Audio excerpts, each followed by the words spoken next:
building itself, it's pretty obvious that the purpose of it is to connect children and schools and their parents with nature. And I think through the pandemic we've learned how important that contact with nature can be for people's physical and mental well-being.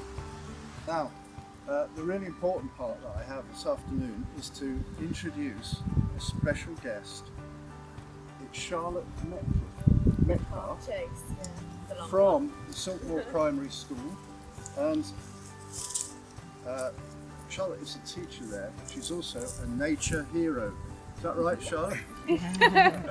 Like you were saying before, it's really, really important to us. We put forest school on our curriculum this year because of the mental and physical health and well-being benefits that being outdoors in nature provides, and our children have just taken it under their wing and hit the ground running with it. So to come here to a site so close to us, absolutely amazing today. Really want to thank the staff because they've got so much enthusiasm and knowledge, and we're going to go home with bragging rights because we found 2 water scorpions today. So that's going to carry us on.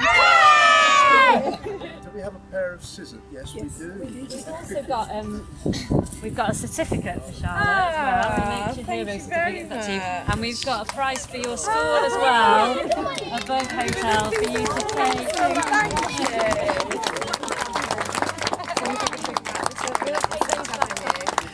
Thank you. We'll trade you a pair of shiny And they're for big scissors. scissors. That's all the question today. Are you going to get a pair of big scissors? Have you got big scissors? That's the only We found the biggest pair we could find. I declare this